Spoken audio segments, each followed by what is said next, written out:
Assalamualaikum warahmatullahi wabarakatuh. Sebelumnya, saya ucapkan terima kasih kepada Ibu Apoteker Mira Febriani, Magister Sains, selaku dosen pengampu pada mata kuliah ini. Dikarenakan telah memberikan kami kesempatan untuk mempresentasikan hasil diskusi kami. Baiklah, di sini kami akan mempresentasikan hasil diskusi kelompok kami, yaitu mengenai obat-obat dislipidemia dan hiperlipidemia.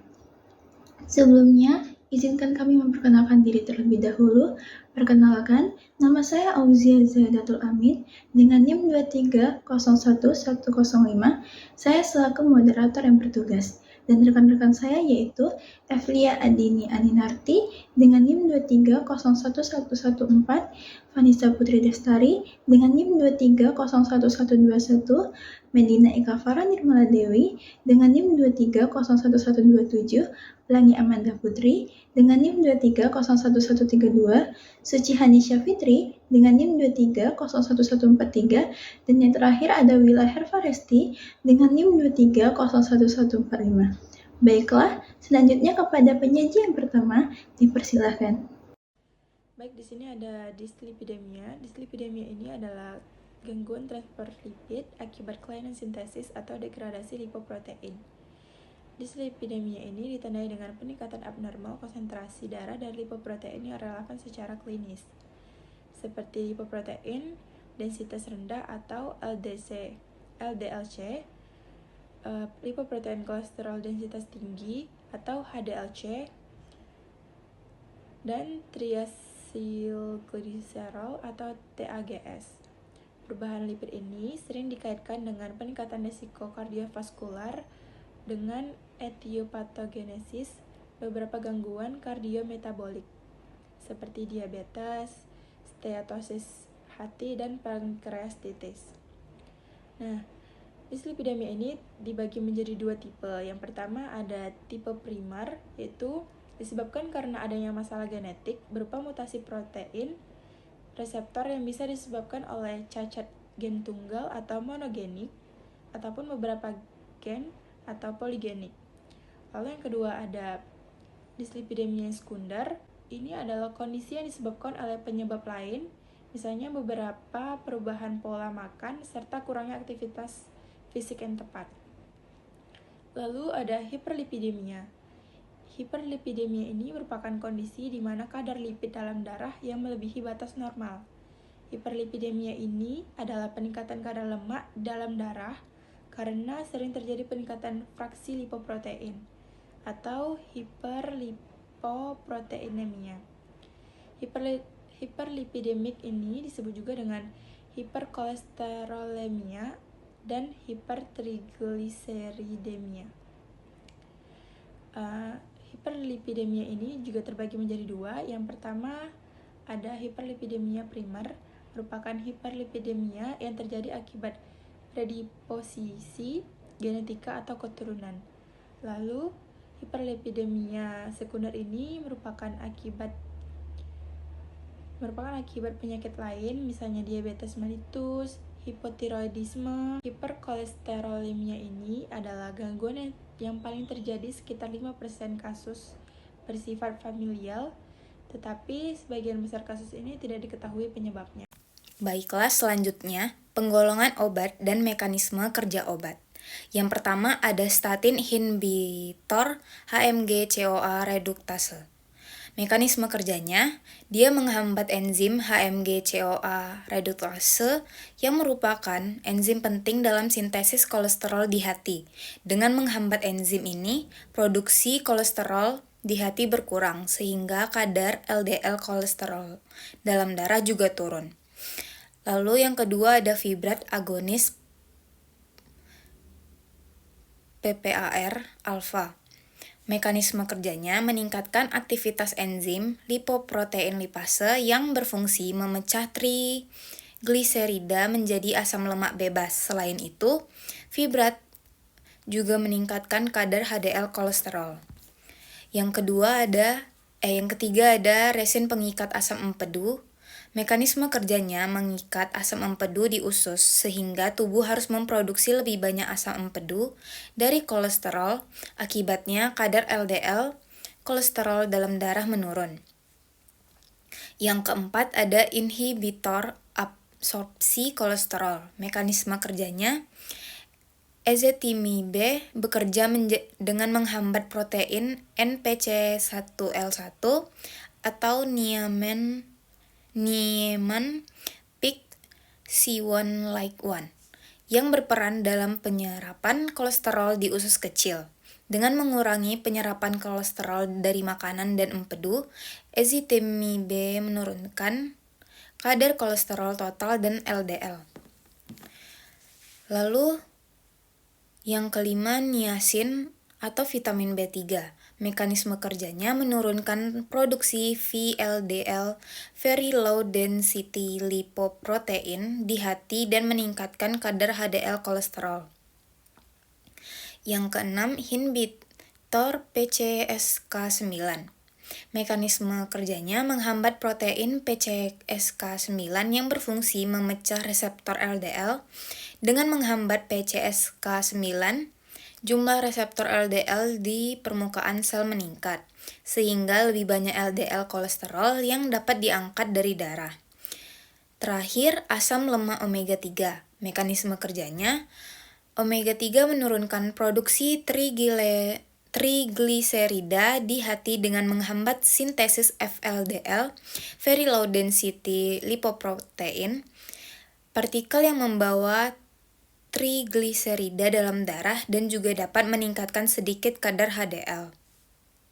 Selanjutnya akan dilanjutkan oleh rekan saya. Baiklah, saya akan melanjutkan materi yaitu mengenai indikasi, kontraindikasi, dan efek samping dari obat dislipidemia atau hiperlipidemia.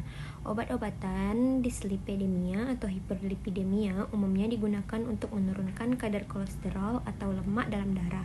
Contohnya ialah yang pertama statin, yaitu simvastatin, atorvastatin, rosuvastatin. Indikasinya untuk menurunkan kadar LDL kolesterol jahat dan trigliserida dalam darah.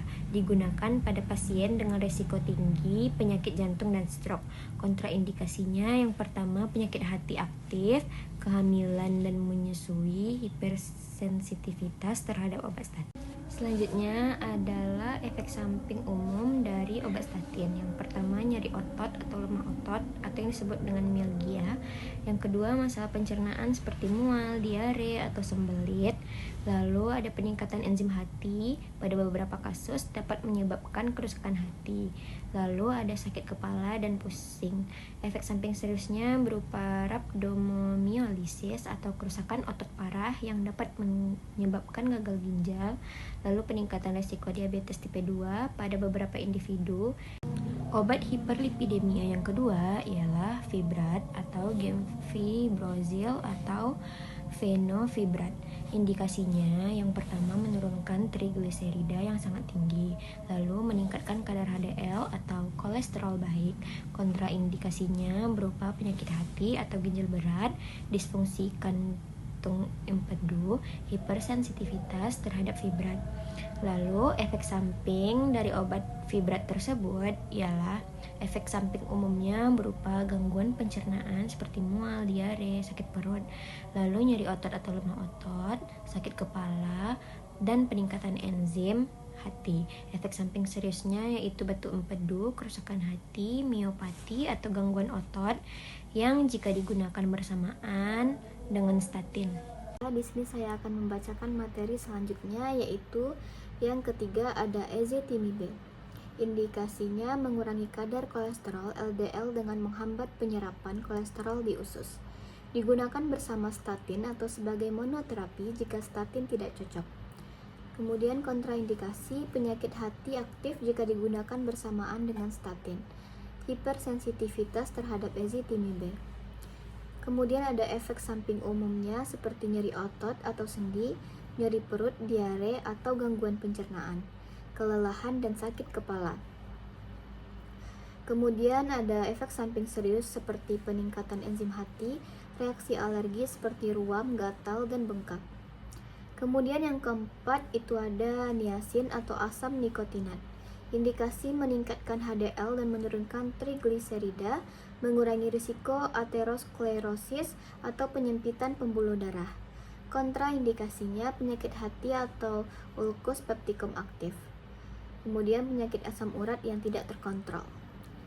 Kemudian ada efek samping umum seperti flushing, kemerahan pada kulit terutama wajah dan leher, gatal-gatal, gangguan pencernaan seperti mual dan muntah, dan pusing. Efek samping seriusnya seperti kerusakan hati, dosis tinggi, kemudian peningkatan kadar gula darah, mungkin memperburuk diabetes. Kemudian asam urat tinggi dapat memicu serangan gout. Nomor 4 yaitu niacin asam nikotinat, yang dimana efek samping umumnya itu yang pertama ada flushing, kemerahan pada kulit terutama pada wajah dan leher. Yang kedua itu ada gatal-gatal. Yang ketiga itu ada gangguan pencernaan seperti mual, muntah. Yang keempat itu ada pusing, dimana efek samping secara seriusnya itu yang pertama ada kerusakan hati atau dosisnya tinggi. Yang kedua itu ada peningkatan kadar gula darahnya, mungkin memperburuk diabetes. Yang ketiga itu ada asam uratnya tinggi, dapat memicu serangan otot. Baik, poin nomor 5, dimana itu ada asam lemak omega 3, ikan minyak. Indikasinya yang pertama menurunkan kadar trigliserida dalam darah. Yang kontraindikasinya yang pertama ada hipersensitivitas terhadap minyak ikan. Yang kedua ada pasien dengan gangguan perdarahan karena dapat meningkatkan resiko perdarahan. Setiap obat memiliki manfaat dan efek samping berbeda. Jadi, penggunaannya harus disesuaikan dengan kondisi kesehatan pasien dan rekomendasi dari dokter. Asam lemak omega 3 memiliki efek samping umum, yaitu yang pertama, rasa tidak enak di mulut atau mulut amis. Yang kedua, gangguan pencernaan seperti mual dan diare. Yang ketiga, peningkatan resiko perdarahan, terutama jika dikonsumsi dalam dosis tinggi atau dengan obat pengencer darah. Kemudian juga memiliki efek samping serius seperti reaksi alergi pada individu yang alergi terhadap ikan atau kerang. Setiap orang bisa merespon obat secara berbeda, sehingga penting untuk berkonsultasi dengan dokter jika muncul efek samping atau jika kondisi memburuk setelah mulai terapi pengobatan. Selanjutnya, contoh obat yang beredar. Yang pertama, golongan obat statin. Mekanisme kerja statin dengan menghambat hidroksi metilglutaril koenzim A reduktase yang secara kompetitif, yaitu enzim yang berperan pada sintesis kolesterol terutama di dalam hati. Keunggulan dari obat statin sendiri memiliki sifat kardioprotektif melalui efek pleiotropik pada pembuluh darah dengan cara menurunkan kolesterol LDL sebanyak 18-15%, meningkatkan kolesterol HDL sebanyak 5-15%, serta menurunkan trigliserida sebanyak 7-30%.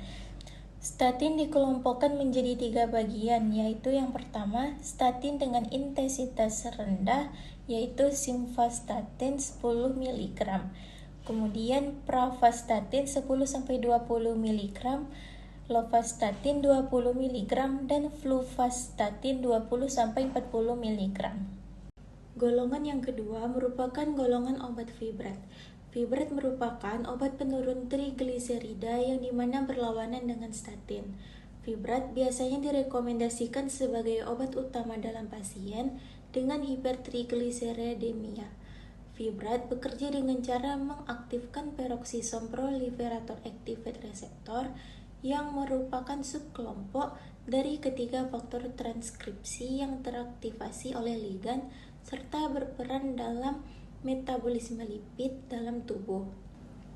Obat dari golongan fibrat sendiri terdiri dari gemfibrozil dan fenofibrat. Akan tetapi, pada gemfibrozil dapat meningkatkan risiko kerusakan otot jika dikombinasikan bersama statin. Sedangkan pada fenofibrat telah diketahui memiliki risiko lebih rendah karena tidak relatif meningkatkan risiko miopati. Golongan yang ketiga yaitu golongan obat nikotinik asid. Asam nikotinik serta nikotinamid adalah suatu vitamin esensial yang dibutuhkan dalam mengatur dan mempertahankan fungsional. Kombinasi dari asam nikotinik serta nikotinamid sendiri dapat disebut sebagai niacin vitamin B, di mana niacin bekerja dalam menghambat pelepasan asam lemak dari jaringan adiposa serta memproduksi asam lemak dan trigliserida di dalam sel hati.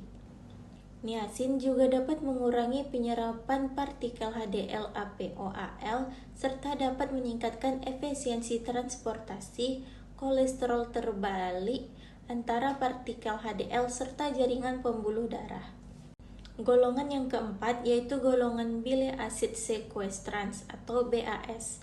BAS bekerja pada bagian saluran pencernaan yang dimana BAS akan mengikat dua komponen asam empedu utama, yaitu asam glikolat serta asam taurokolat, sehingga akan dapat menurunkan kelarutan kolesterol yang dimana dapat menyebabkan penurunan absorpsi kolesterol. Kolestiramin, kolestipol, serta kolesifelam adalah obat asam empedu resin pengikat atau sekuestran, yang dimana resin 10 ini memiliki molekul bermuatan tinggi yang mengikat asam empedu pada bagian usus. Resin asam empedu lalu diekskresikan dalam kotoran, sehingga terjadi penghilangan empedu yang mengakibatkan kompensasi konversi kolesterol hepatik menjadi empedu yang dapat mengurangi simpanan kolesterol hepatoseler serta mengakibatkan peningkatan dari regulasi LDL yang kemudian menghasilkan penurunan kolesterol serum. Golongan yang kelima yaitu golongan omega 3 fatty acid, yaitu asam lemak omega 3 yang bekerja untuk menurunkan trigliserida dengan melalui pengurangan sintesis hati serta pelepasan trigliserida FLDL, peningkatan dari oksidasi asam lemak, dan juga peningkatan pada clearance trigliserida dari lipoprotein yang kaya trigliserida. Obat dari golongan omega 3 fatty acid sendiri yaitu meliputi Lovaza, Vescepa, Epanova, dan Omtrix. Baiklah, kesimpulan dari materi ini adalah dislipidemia dan hiperlipidemia adalah kondisi medis yang ditandai oleh kadar lemak abnormal dalam darah, termasuk kolesterol dan trigliserida. Hiperlipidemia khususnya merujuk pada kadar lemak yang terlalu tinggi, meningkatkan resiko penyakit jantung dan stroke. Pengobatan melibatkan perubahan gaya hidup dan penggunaan obat-obatan seperti statin, fibrat, dan ezetimibe yang bekerja dengan mengurangi produksi kolesterol atau meningkatkan pemecahan lemak dalam darah. Baiklah, itu dia penjelasan dari kelompok kami mengenai obat-obat dislipidemia dan hiperlipidemia. Saya akhiri diskusi dari kelompok kami. Terima kasih, lebih dan kurang kami mohon maaf. Wassalamualaikum warahmatullahi wabarakatuh.